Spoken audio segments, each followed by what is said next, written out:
Здравствуйте, дорогие зрители нашего канала! Сегодня мы будем говорить о знаменитых певцах, чей творческий путь интересен миллионам.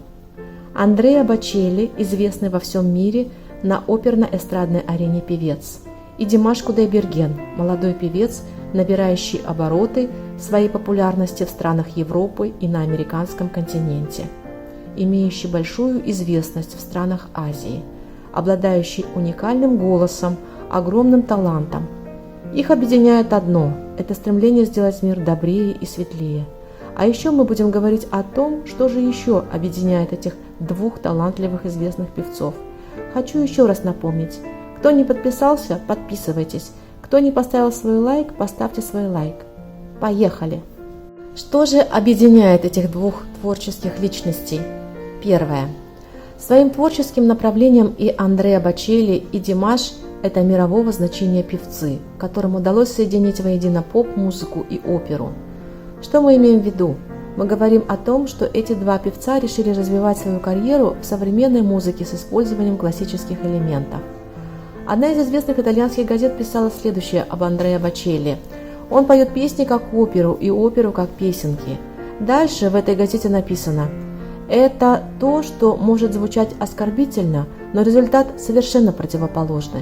Огромное количество обожающих поклонников, и среди них не только тинейджеры, одетые в помятые майки, но также нескончаемые шеренги деловых женщин и домохозяек, и неудовлетворенных существованием служащих и менеджеров в двубортных пиджаках, которые ездят в метро с портативным компьютером на коленях и с компакт-диском Бочелли в плеере.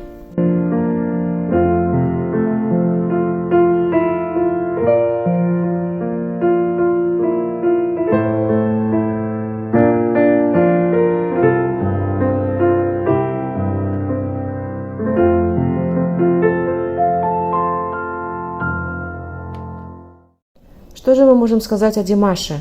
Димаш обучался академическому оперному пению в Казахстане, а затем был приглашен на работу в Государственный театр оперы и балета «Астана-опера». Но Димаш решил развивать свою карьеру в современной и народной музыке с использованием классических элементов. Речь идет о разных классических элементах, используемых в опере. Об одной из них, такой оперной техникой, как бельканто, мы говорили с вами в предыдущей передаче. Андреа Бочелли, в отличие от Димаша, не имеет музыкального образования, он по специальности юрист, но он освоил мастерство пения и восходит по сей день на музыкальный олимп славы. Голоса Димаша и Бочелли очень нравятся публике, у них очень красивый тембр, они поют вживую. Бочелли прибегает к технике пения без микрофона. Для Бочелли пение в микрофон, как он сам признается, это как в футболе равносильно расширению ворот, чтобы забить больше голов. Многие специалисты считают, что Бочелли бросает вызов аренам, оперной публике, когда поет без микрофона. Димаш, как и Бочелли, поет вживую. Отчасти поэтому и произошел рост популярности Димаша Кудайбергена на китайском вокальном конкурсе The Singer 2017 года. Он показал там свой оригинальный феномен, который заключается в том, что, исполняя эстрадные и классические популярные песни на этом сложном, состоящем из 13 этапов конкурсе, он использовал сложнейшие академические техники. Безусловно, это вызвало восторг у зрителей и жюри. Кроме того, он продемонстрировал свою уникальность в том, что он в ходе исполнения песен не ограничивал себя определенным диапазоном голоса. То он поднимался до уровня редкого диапазона контртенора, то женского сопрано в одной песне.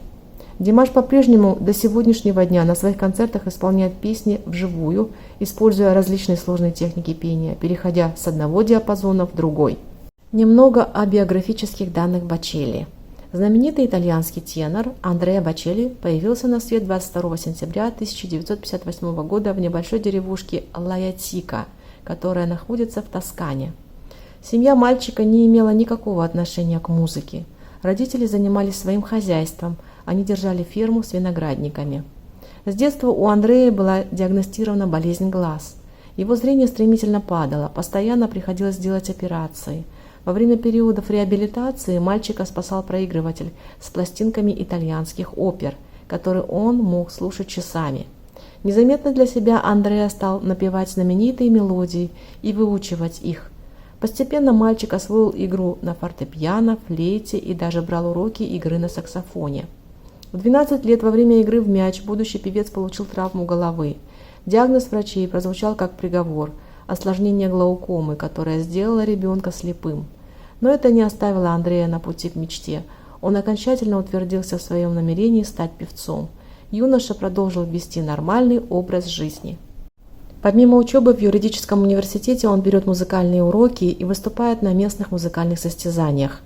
В молодости, чтобы оплачивать свое образование, Андреа приходилось совмещать учебу с пением в кафе и ресторанах. В 1994 году Андреа получает первую премию на фестивале Сан-Ремо в категории «Открытие года». Еще через год попадает в топ итальянских исполнителей с музыкальной композицией «Il mar calmola della sera», которая становится хитом первого альбома певца. Сборник тут же раскупает миллионы тиражом в Италии. Второй альбом под названием «Бачелли» также стал платиновым и имел грандиозный успех по всей Европе. В 1995 году ему выпадает честь выступать перед Папой Римским в Ватикане и получить его благословение. Если первые альбомы певца представляют только оперную классическую музыку, то к моменту написания третьего диска в репертуаре певца появились знаменитые неаполитанские песни. Четвертый сборник «Романза» полностью состоял из шлягерных поп-композиций.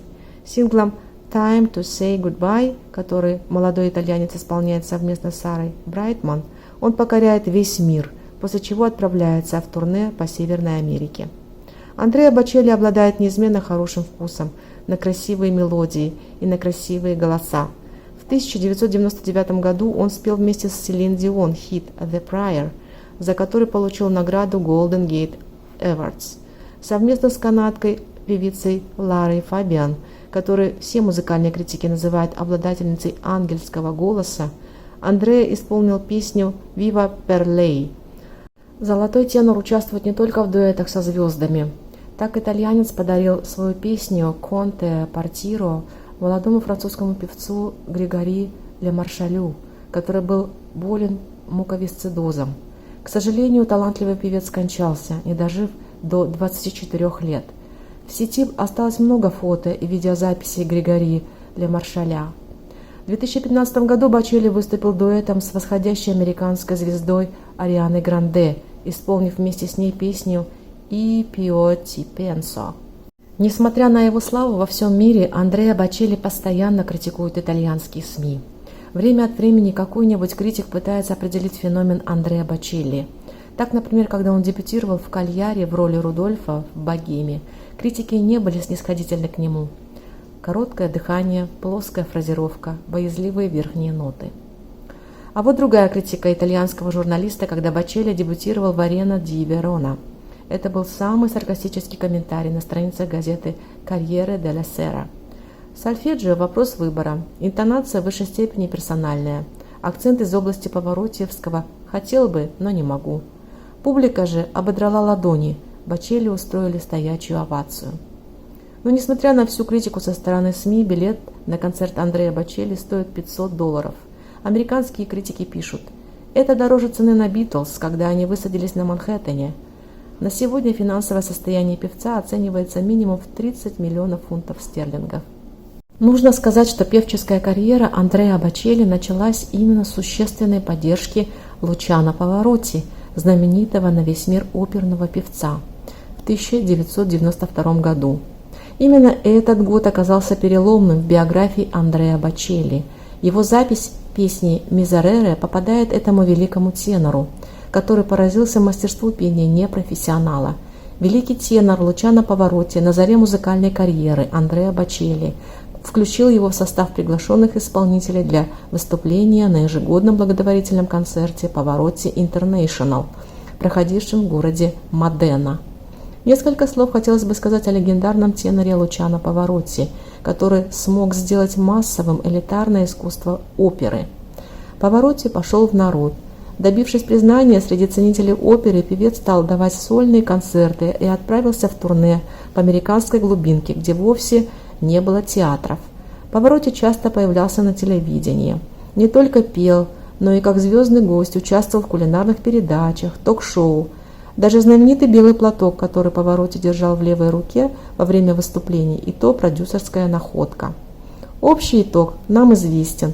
миллионы проданных записей и тысячи зрителей, которые приходили на его концерты по всему миру. Для Димаша Лучано Паваротти и Андреа Бочелли – это два легендарных тенора, платиновые альбомы которых имели грандиозный успех и разошлись миллионными тиражами во всем мире. Димаш шаг за шагом покоряет мировые сцены. Все больше и больше стран знают Димаша и поражаются его талантом и его удивительным уникальным голосом. На наш взгляд, каков бы ни был репертуар Димаша, опера была и остается его любовью, ведь по образованию Димаш – оперный певец. Андреа Бочелли прекрасно отозвался о творчестве Димаша в Китае 15 мая 2019 года. Он сказал: «Я слышал ваш голос, для меня это неожиданность. Ваш голос очень поразил меня». Ha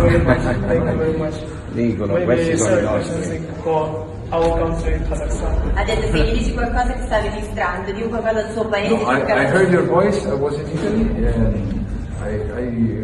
I've been very surprised because you have an amazing voice. Thank you very much.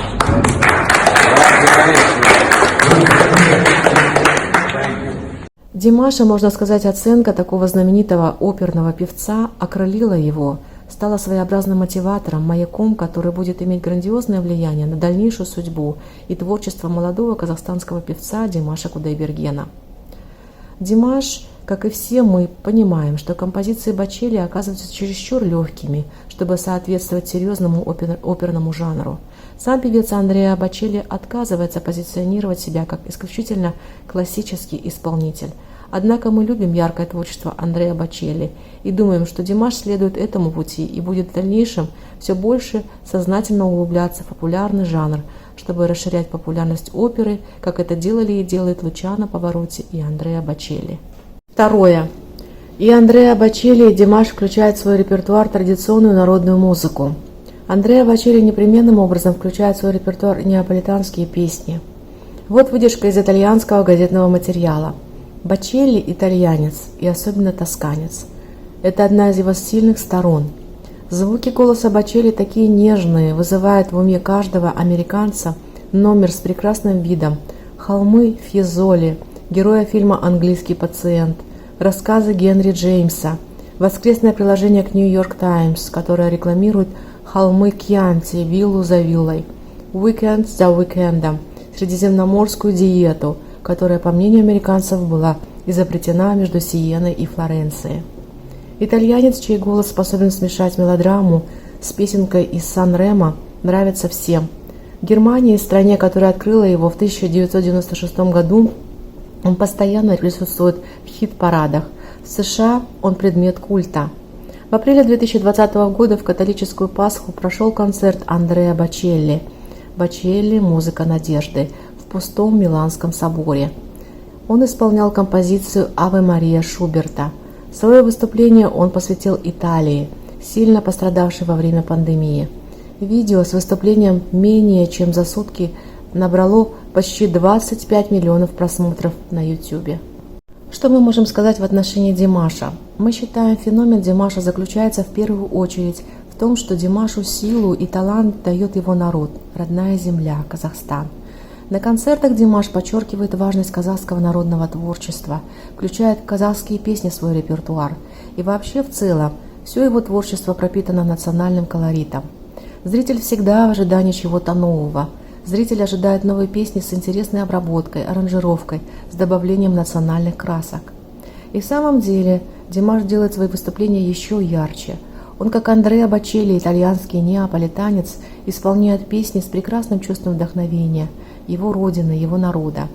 И этот источник неиссякаем. Еще много лет такие артисты, как Андреа Бочелли, Димаш, будут радовать и поражать нас своим самобытным творчеством, сеять семена добра и любви на земле, учить правде и справедливости. Сегодня мы попытались рассказать вам о некоторых схожестях между двумя известными певцами. Конечно, эту тему можно углублять до бесконечности. Возможно, этому вопросу будут посвящены целые научные диссертации и книги. Наша задача была еще раз показать феномен Димаша через сравнительные характеристики известных певцов Андреа Бочелли и Димаша Кудайбергена, певцов, развивающих оперное пение через поп-музыку.